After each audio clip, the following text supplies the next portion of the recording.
Class 12 fourth semester ENVS অর্থাৎ পরিবেশ বিদ্যা বিষয়ে তোমাদের কিন্তু দুটি অধ্যায় রয়েছে। প্রথম অধ্যায়ে 11টি ইউনিট রয়েছে এবং দ্বিতীয় অধ্যায়ে কিন্তু 5টি ইউনিট রয়েছে। আমি কিন্তু দুটো ভিডিও অলরেডি বের করে দিয়েছি পরিবেশ বিদ্যা বিষয়ের উপরে তোমাদের ফোর্থ সেমিস্টারে, যেখানে আমি প্রথম অধ্যায়ে 7টি ইউনিট নিয়ে একটি ভিডিও করেছি। যারা যারা সেই ভিডিওটি দেখোনি অবশ্যই দেখে নাও। আর একটি ভিডিও যেটা কিন্তু দ্বিতীয় অধ্যায়ের উপর ভিত্তি করে, সেখানে 5টি ইউনিটই কিন্তু আমি আলোচনা করছি এবং প্রত্যেকটা দৃষ্টিকোণ দিয়ে কিন্তু প্রত্যেকটা ইউনিট কিন্তু আমি তোমাদের সামনে তুলে ধরেছি, যাতে যে প্রশ্নই আসুক না কেন তোমরা যাতে লিখে আসতে পারো। আজকের ভিডিওতে কিন্তু আমরা প্রথম অধ্যায়ে যে 4টি ইউনিট বাকি ছিল সেই 4টি ইউনিট নিয়ে আলোচনা করব। দেখো বন্ধুরা, তোমরা কিন্তু এবছর ফার্স্ট টাইম সেমিস্টার ভিত্তিক পরীক্ষা দিচ্ছ। ইউটিউব প্ল্যাটফর্মে অনেক সাজেশন করে আছে, তোমরা হয়তো সেগুলো ফলো করছো। আমি কখনোই না করবো না, অবশ্যই ফলো করো, অবশ্যই সেই প্রশ্নগুলো করো, কারণ সেই সমস্ত শিক্ষকেরা তাদের মতন করে প্রশ্নগুলো বলেছে, তোমরা বিশ্বাস করছো, তো সেই প্রশ্নগুলো অবশ্যই পড়ো। যদি সেটা তোমাদের উপকারে আসে অবশ্যই সেটা ভালো হবে। কিন্তু সবচেয়ে বড় সমস্যা, তুমি কয়েকটা প্রশ্ন করে গেলে, সেগুলো চলে আসলো পরীক্ষায়, তুমি খুব ভালো পরীক্ষা দিলে, কিন্তু যদি এর বিপরীত হয় তাহলে কিন্তু তুমি বিপদে পড়তে পারো। তাই আমি চাই প্রত্যেকটা ইউনিট যেন তোমাদের মাথার ভিতরে থাকে, যাতে যে প্রশ্নই আসুক না কেন তোমরা ঘুরিয়ে ফিরিয়ে লিখে আসতে পারো। এই জন্যই কিন্তু এই ভিডিওগুলো করা, যাতে এই ভিডিওগুলোর সঙ্গে তোমরা যদি শেষ অবধি কাটাতে পারো, এই ভিডিওতে যা যা বলা হচ্ছে তা যদি তোমরা মাথার ভিতরে ঢুকিয়ে নিতে পারো, তাহলে যে প্রশ্নই আসুক তোমরা লিখে আসতে পারবে। তো বেশি দেরি করবো না, আজকে আমরা প্রথম অধ্যায়ের যে 4টি ইউনিট বাকি ছিল তা আমি আলোচনা করবো। আগের যে দুটো ভিডিও আছে যারা দেখোনি তারা অবশ্যই দেখে নিও। আমি এই ভিডিওর ডিসক্রিপশন বক্সে সেই দুটো ভিডিওর কিন্তু লিঙ্ক দিয়ে দিব, অবশ্যই দেখে নিও। তো চলো আজকের আলোচনাটা শুরু করা যাক। আজকে আমরা কি আলোচনা করছি? প্রথম অধ্যায় অর্থাৎ পরিবেশ দূষণ ও নিয়ন্ত্রণের যে 4টি ইউনিট বাকি ছিল সেই 4টি ইউনিট। তো আমরা শুরু করছি ইউনিট 1.8 বিপর্যয়, প্রাকৃতিক ও মনুষ্য সৃষ্ট। সবার আগে জানতে লাগবে বিপর্যয় বা ডিজাস্টার এই শব্দটা কোথা থেকে এসেছে।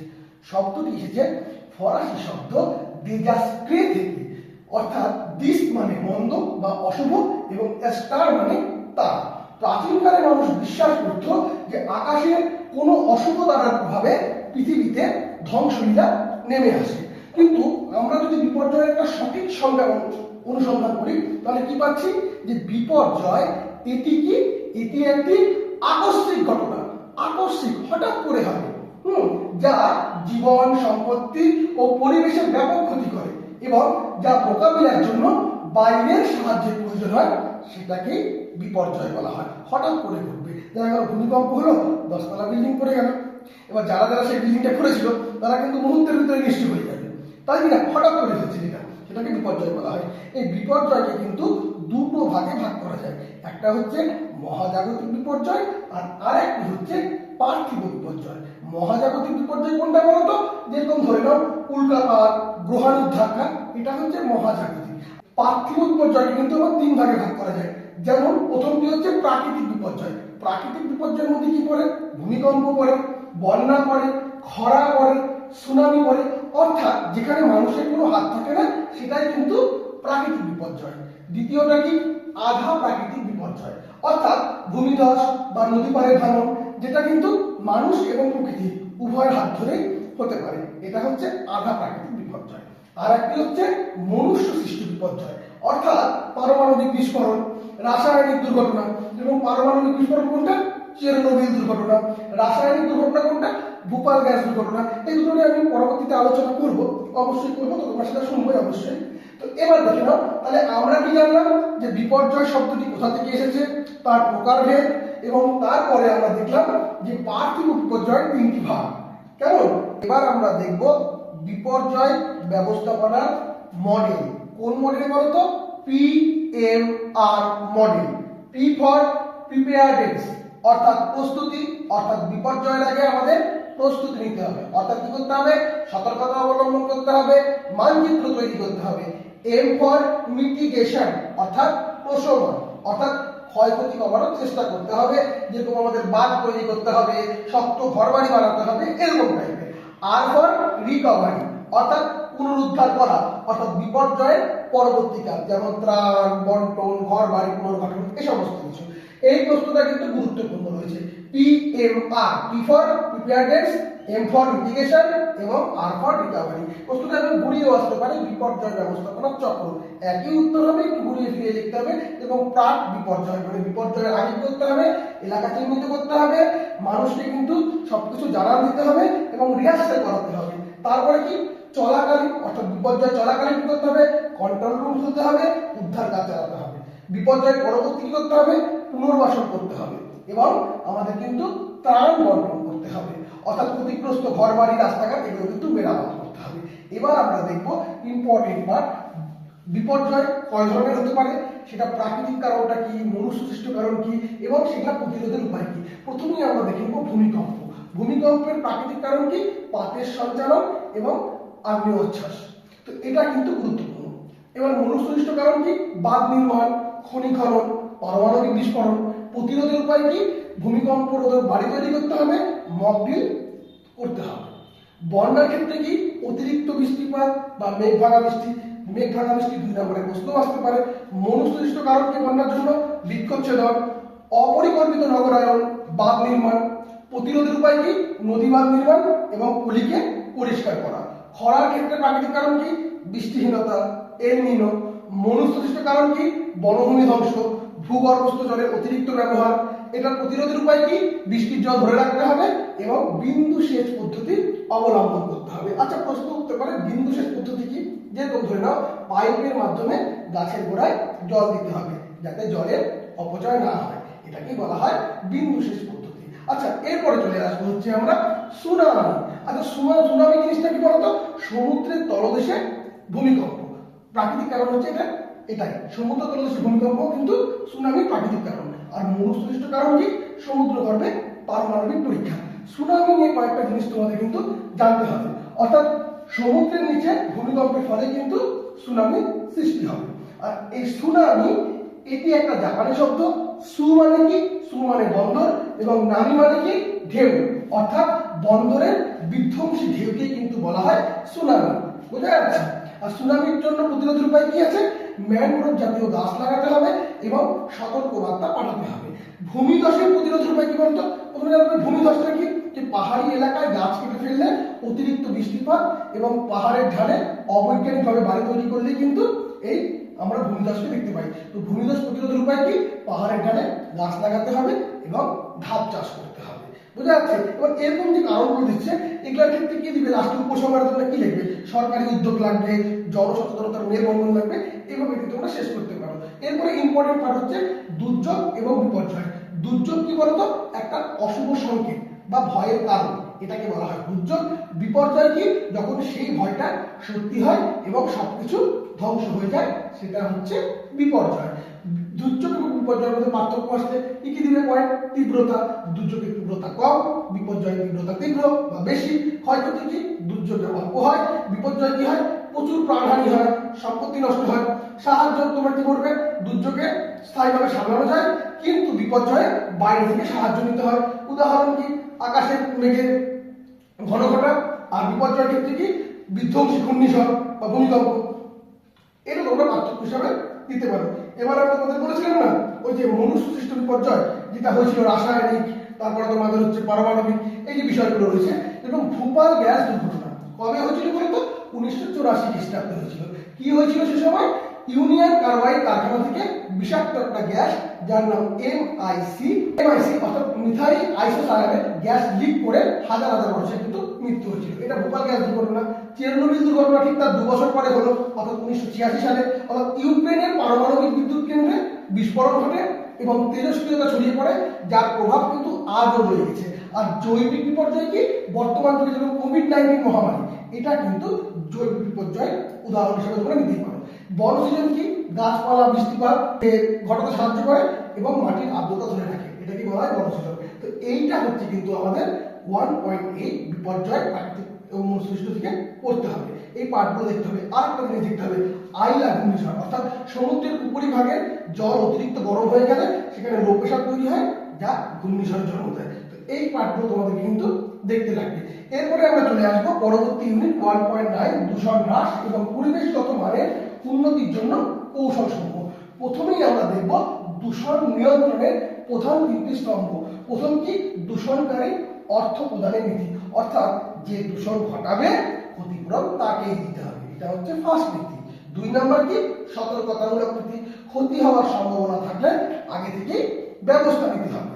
3 নম্বর নীতি সুস্থায়ী উন্নয়নের নীতি, বর্তমানে উন্নয়ন যেন ভবিষ্যতে ক্ষতি না করে। কি, বর্তমানে উন্নয়ন যেন ভবিষ্যতে ক্ষতি না করে, এটাকে বলা হয় হচ্ছে 3 নম্বর সুস্থায়ী উন্নয়নের নীতি। তাহলে 3টা নীতি বোঝা গেল। কি বর্জ্য ব্যবস্থাপনার ক্ষেত্রে ফোরার পদ্ধতি বা কৌশল, এটা বারবার বলেছি। ফোরার কোনটা, রিডিউস মানে পরিমাণকে হ্রাস করা অর্থাৎ উৎপাদনকে কমানো, রিইউজ অর্থাৎ পুনর্ব্যবহার সরাসরি পুনরায় ব্যবহার করা, রিসাইকেল মানে পুনর্নীকরণ অর্থাৎ কাঁচামালের রূপান্তর, আর রিকভারি মানে পুনরুদ্ধার মানে শক্তি বা গ্যাস উৎপাদন, এটা কিন্তু ফোরার পদ্ধতি। এবার পরিবেশ রক্ষায় বেশ কিছু আন্দোলন রয়েছে, এখান থেকে কিন্তু প্রশ্ন হতে পারে। প্রথম আন্দোলনের নাম অমৃতা দেবী বিষ্ণুই, যেটা 1731 খ্রিস্টাব্দে হয়েছিল। এইবার আমরা কিন্তু এই ইউনিটের গুরুত্বপূর্ণ বিষয় বেশ কিছু আন্দোলনের নাম, তার নেতৃত্ব, সেই আন্দোলনগুলোর মূল বিষয়বস্তু বা লক্ষ্য নিয়ে আলোচনা করবো। প্রথমেই আমরা পেয়ে যাচ্ছি অমৃতা দেবী বিষ্ণুই আন্দোলন। 1730-31 খ্রিস্টাব্দে হয়েছিল এই আন্দোলনটা, অবশ্যই দেখে নেবে। 1730 হতে পারে, 31 হতে পারে, 30-এর দিকে তোমরা যেতে পারো। তো এই অমৃতা দেবী বিষ্ণুই আন্দোলনের নেতৃত্ব দিয়েছিলেন কিন্তু অমৃতা দেবী বিষ্ণুই। নেতৃত্বকে অমৃতা দেবী বিষ্ণুই। এর মূল বিষয়বস্তু বা লক্ষ্য কি ছিল এই আন্দোলনে?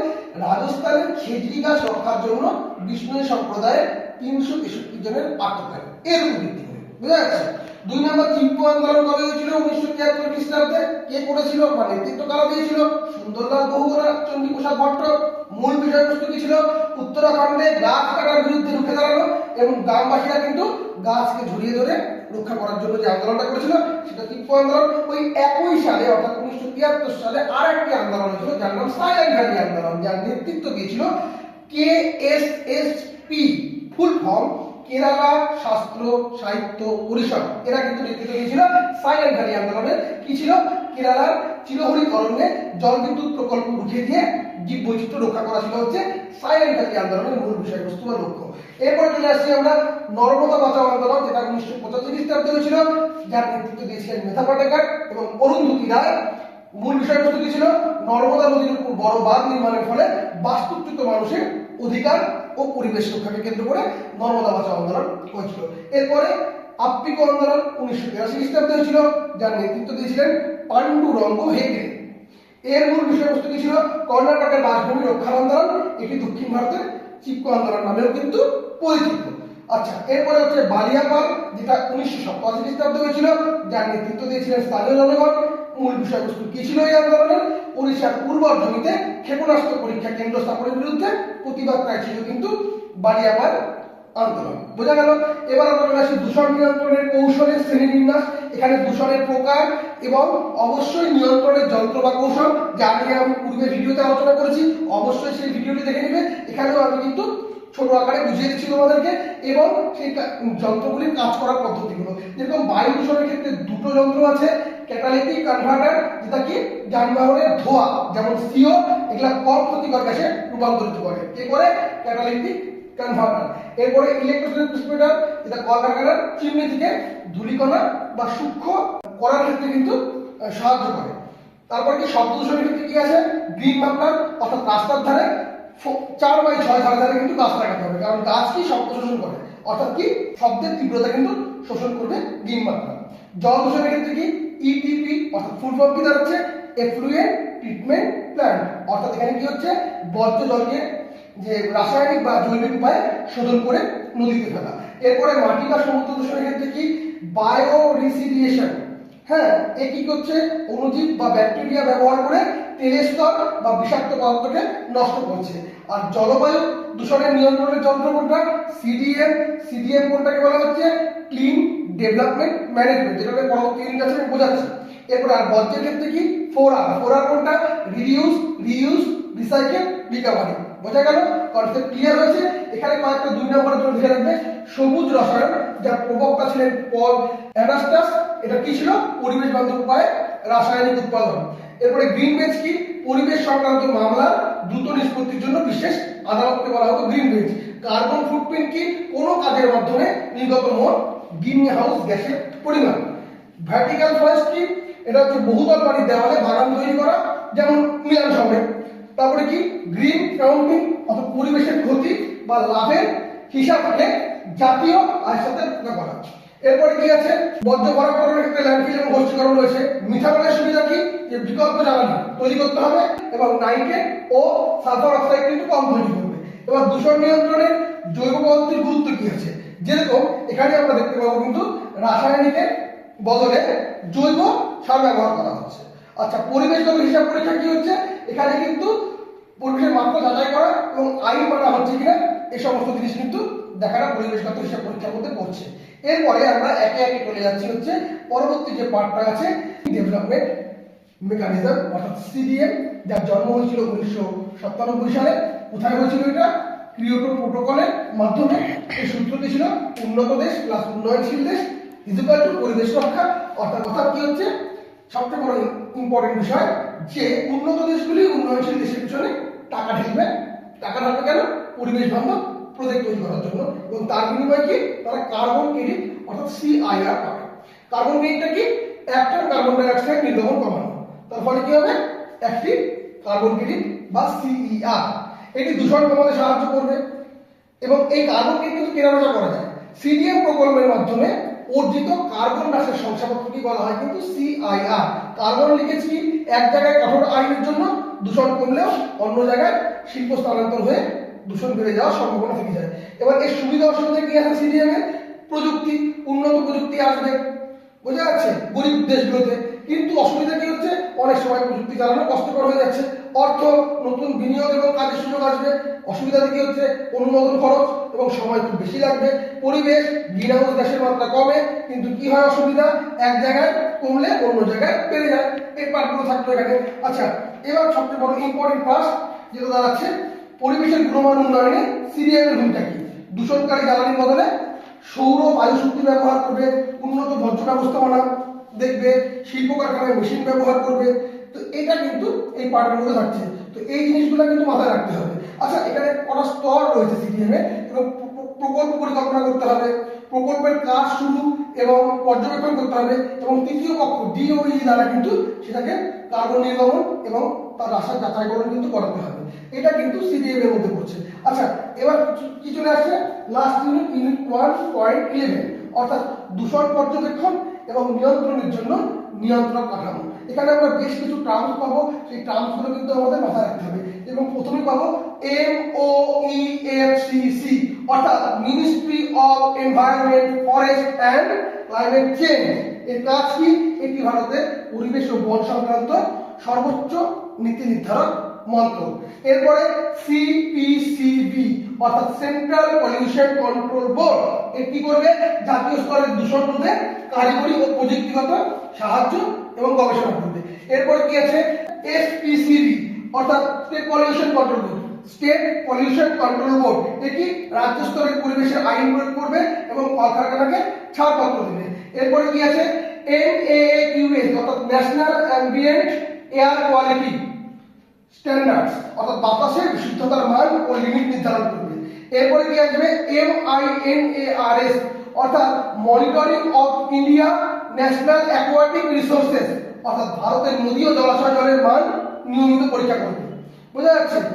AI, অর্থাৎ এয়ার কোয়ালিটি ইন্ডেক্স, এটা কিন্তু বাতাস কতটা ভালো বা খারাপ এটা নিয়ে কিন্তু এ ধারণা দেবে। এটা কিন্তু খুবই ইম্পর্টেন্ট। যেরকম কি 0 থেকে 50 যদি বাতাস থাকে তাহলে ভালো, 51 থেকে 100 হলে সন্তোষজনক, 101 থেকে 200 হলে মাঝারি, 201 থেকে 300 হলে খারাপ, 301 থেকে 400 হলে খুব খারাপ, 401 থেকে 500 হলে ভয়াবহ। এটা কিন্তু জানান দেবে AI। তো এবার AQI হচ্ছে এখানে AQI খুবই গুরুত্বপূর্ণ, এয়ার কোয়ালিটি ইন্ডেক্স। বোঝা যাচ্ছে। STP, সয়েল ট্রিটমেন্ট প্ল্যান্ট, এটি শহরের নোংরা জলকে পরিষ্কার করে নদীতে ফেলার উপযোগী করে তোলে। অ্যাফরেস্টেশন কি, নদীর পাড়ে প্রচুর গাছ লাগানো, তাতে ভূমিক্ষয় রোধ হয় এবং জলস্তর বজায় থাকে। পাবলিক অ্যাওয়ারনেস কি, সাধারণ মানুষকে বোঝানো যেন ফুল, প্লাস্টিক বা মৃতদেহ নদীতে না ফেলা হয়। হ্যাঁ, ইন্ডাস্ট্রিয়াল এফ্লুয়েন্ট মনিটরিং, এফ্লুয়েন্ট কি, অর্থাৎ কলকারখানার বিষাক্ত জল যাতে নদীতে না মেশে তার জন্য করা নজরদারি করতে হবে। ইন্টিগ্রেটেড মেশিন কি, বহুমুখী বা সমন্বিত কর্মসূচি। অ্যাকোয়াটিক বায়োডাইভার্সিটি কি, নদীর মাছ ও জল প্রাণীদের বৈচিত্র্য। আচ্ছা, Ganga action plan, Yamuna action plan, Namami Gange, তারপরে আমব্রেলা অ্যাক্ট, এগুলো নিয়ে কিন্তু মানে আগের ভিডিওগুলোতে বলা হয়েছে, তোমরা সেই ভিডিওটা দেখে নিও। অবশ্যই এই নিয়ে কিন্তু তোমাদের কোনো কনফিউশন থাকবে না। তো এগুলাকে নতুন করে এখানে আলোচনায় রাখছি না। তো এবার চলে আসছে কি আমাদের সবচেয়ে ইম্পর্টেন্ট পার্ট, নদী দূষণ নিয়ন্ত্রণে ব্যক্তিগত ভূমিকা। অর্থাৎ কি করতে হবে, ব্যক্তিগত ভূমিকা কি, আমরা প্লাস্টিক এবং আবর্জনা নদীতে ফেলবো না, হ্যাঁ, গাছ কাটবো না, উৎসবের সময় যে প্রতিমা বিসর্জন করা হয় সেগুলোর ক্ষেত্রে পরিবেশ বান্ধব পদ্ধতি আমরা মেনে চলবো, সরকারি আইন মেনে চলবো, অন্যকে উৎসাহিত করবো। জাতীয় উদ্দেশ্য বা গুরুত্ব কি হতে পারে দূষণ নিয়ন্ত্রণের ক্ষেত্রে, জনস্বাস্থ্য রক্ষা করবো, জীব বৈচিত্র্যকে সংরক্ষণ করবো, অর্থনৈতিক উন্নয়ন করবো এবং সাংস্কৃতিক ঐতিহ্য। এগুলা সরকারি কর্মসূচি কি হতে পারে, নমামি গঙ্গে, স্বচ্ছ ভারত অভিযান, জৈব কৃষি প্রসার এবং কি আমাদের NCA national clean air programme করতে হবে। এই পার্টগুলো মাথায় রাখতে হবে। সীমাবদ্ধতা কি দেখবো আমরা, অবশ্যই নজরদারির অভাব রয়েছে, কারণ আমাদের বাধাগুলো কোথায় আসে, নজরদারির অভাব রয়েছে, পুরনো প্রযুক্তি ব্যবহার হচ্ছে, জনসচেতনতা বাড়ছে না, জনসচেতনতার ক্ষেত্রে একটা ব্যাপার আছে, এবং জরিমানা স্বল্পতা। তো এই জন্য মানুষ এই ভুলভাল কাজগুলো বারবার করে করে, তাই তো।